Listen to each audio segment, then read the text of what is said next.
So we had the article by Sue about disarming racial microaggressions. And this is one of the quotes that she started the article with. And it says, the appalling worldwide silence and inaction of people in the face of injustice, hatred, and oppression directed toward socially marginalized group members.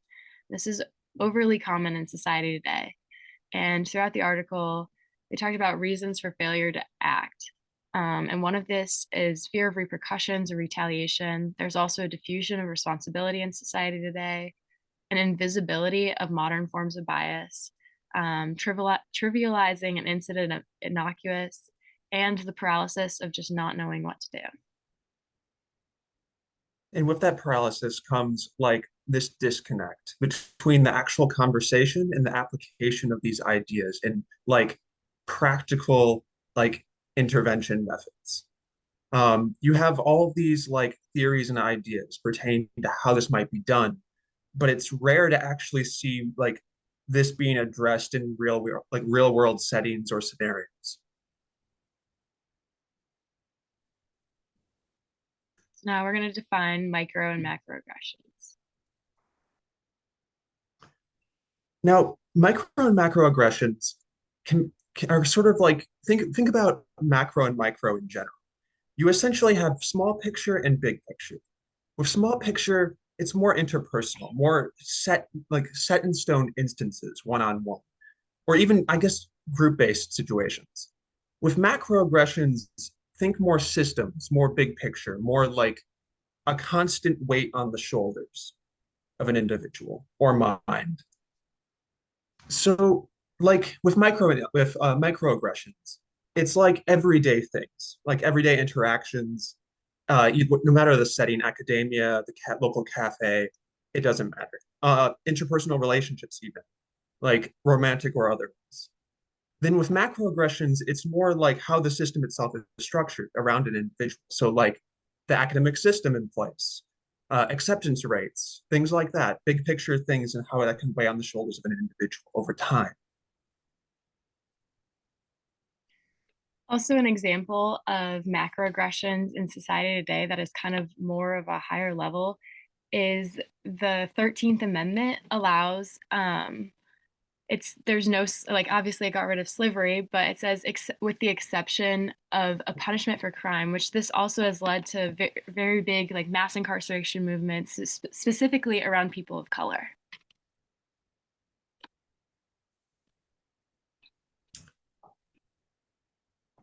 Now, the effects of this is profound because it crosses like it's again, as I said, it's continuous. It is always there, is constantly present. So, and the weight of this commonly rests on people of color. Unless like because okay, we're gonna go more into the idea of like a bystander and ally. But the very idea there's this reliance on the idea of like allies factors into this racial battle fatigue. Then you have increased stress, depression, negative feelings, all the things that come with that, all of that psychological weight and exhaustion. It can impede learning, problem solving, employee and academic performance, things along those lines, just everyday things. And it can create hostile and invalidating campus and workplace settings as a result, or at least like a constant feeling of it because of this. There's this idea in social psychology known as stereotype threat. And it's essentially this idea that like that is constantly like sort of in the back of your mind, even subconsciously, that like, you do not belong here. And as a result, like that constant weight has an impact over time. Like look at academic testing in order to get into institutions even. Or the idea like this applies to like gender and race. Like with women in like, testing settings. There have been numerous studies done that show that like women who are attempting to like take like math-based tests, there's this weight that is visible in the back of their mind that like can cause them to do worse. But then when they that same study or many studies have found that like upon being educated on how stereotype works and functions, that weight is relieved and then suddenly like they either outperform men or like at least like come up to the same level. You see this happening all the time with people of color as well, especially in academic settings.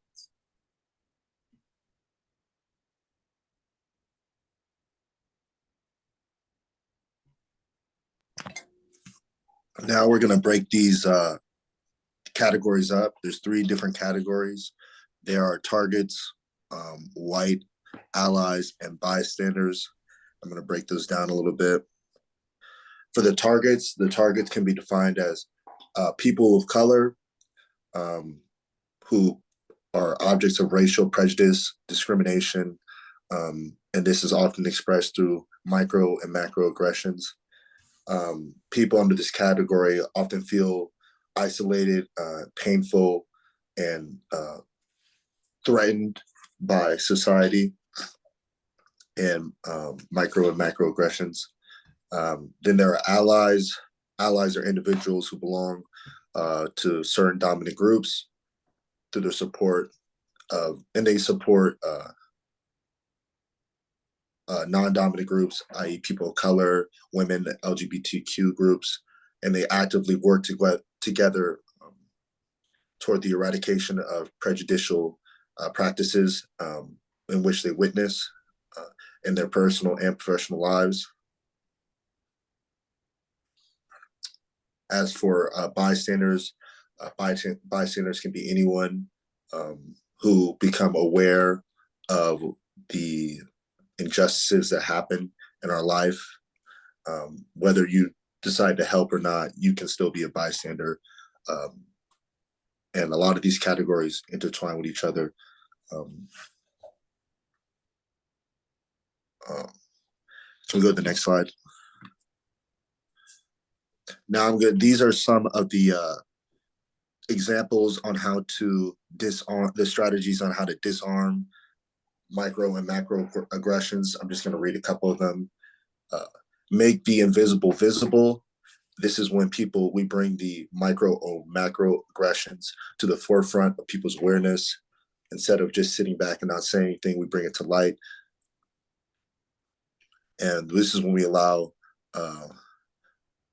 this is when we verbally describe what is happening in a non-threatening manner. Another example is to disarm the microaggression.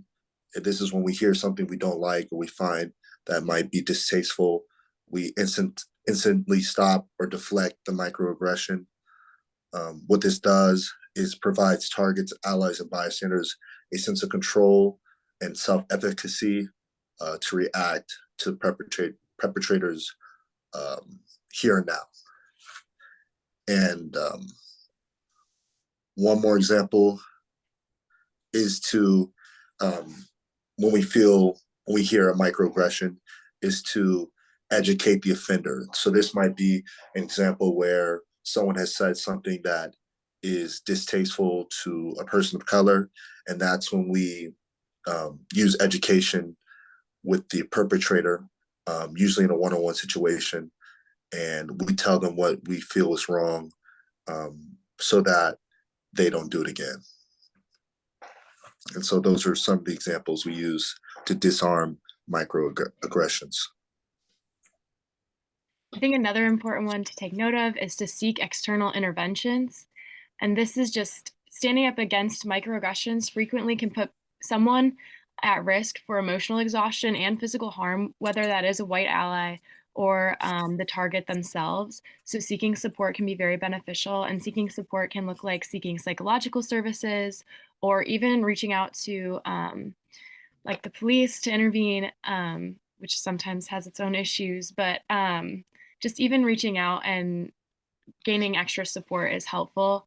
And then Sue also brought up considering the following, and it's like pick your battles, consider where and when you choose to address your offender or the offender, adjust your response on the at the social as the situation warrants. Be aware of the relationship factors and dynamics with perpetrators. Always consider the consequences of micro interventions, especially when there's a strong power differential between the perpetrator and the target.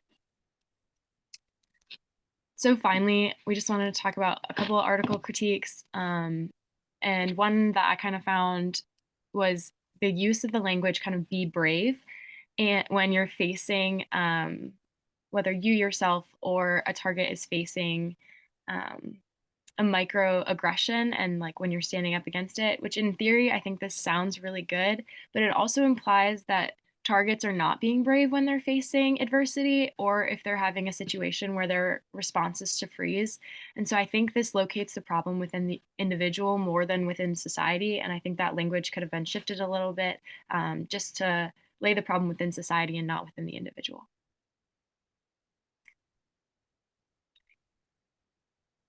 I think, is that it? To kind of jump off that, actually, I want to address something else. The article does focus on the idea of educating.